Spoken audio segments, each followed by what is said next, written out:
সম্মানিত দর্শকবৃন্দ, আসসালামু আলাইকুম। আমি আজকে আপনাদেরকে অত্যন্ত গুরুত্বপূর্ণ একটি ভিডিও দেখানোর জন্য চেষ্টা করতেছি। আমার সামনে একটি গাছ দেখাচ্ছি, যে গাছটি আমাদের দেশে কুমারী লতা নামে পরিচিত। পাহাড়ে, বন জঙ্গলে, বিভিন্ন জায়গায় অবহেলায় অযত্নে বেড়ে ওঠে এই গাছটি। অনেকেই বলে থাকেন যে এই গাছের আগা নাকি সাপে খেয়ে থাকে, কিন্তু এই গাছের রয়েছে বহু গুণাগুণ। লোকজ চিকিৎসায় ভেষজ গুণে ভরপুর এই গাছটি। এই গাছটির বৈজ্ঞানিক নাম সিমিলা জেলেনিকা, একটি পরিচিত ঔষধি উদ্ভিদ।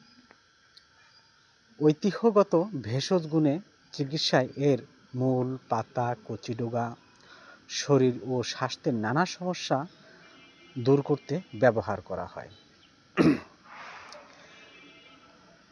শরীরের ক্লান্তি, অবসাদ দূর করতে সাহায্য করে। নিয়মিত সেবনে শরীরের শক্তি, কর্মক্ষমতা বৃদ্ধি পায় এবং বাতের ব্যথা এবং পা ব্যথা এর মূল শুকিয়ে গুঁড়া করে খেলে উপকার পাওয়া যায় এবং শরীরের বিভিন্ন ফোলা ভাব ও জয়েন্টের যাদের যন্ত্রণা আছে, জয়েন্টের যন্ত্রণা কমাতে এটি অত্যন্ত কার্যকারী।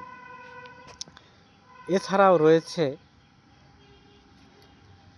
এই গাছটি মহিলাদের, বিশেষ করে অনিয়মিত পিরিয়ডের যাদের সমস্যা হচ্ছে, তারা যদি এই গাছের কচি ডগার রস সেবন করে তাহলে সেক্ষেত্রে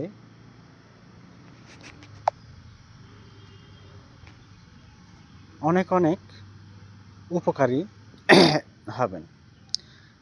আর এই গাছের যদি পাতা, ডগা এবং শিকড় কেউ সেবন করে তাহলে রক্ত আমাশার সমস্যা থাকলে সেটিও দূর হবে। গনোরিয়া, সিফিলিস এর মতন ভয়ঙ্কর রোগের চিকিৎসার কাজে এই কুমারী লতার গাছ ব্যবহার করা হয়।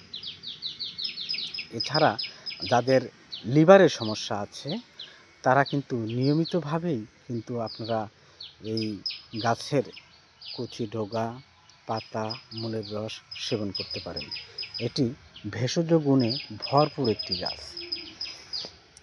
এই গাছটি চাইলেও আপনারা নিজ বসত ভিটায় যদি একটি গাছ আপনি রোপণ করে রাখেন তাহলে ঔষধি গাছ হিসাবে আপনি এটিকে ব্যবহার করতে পারেন।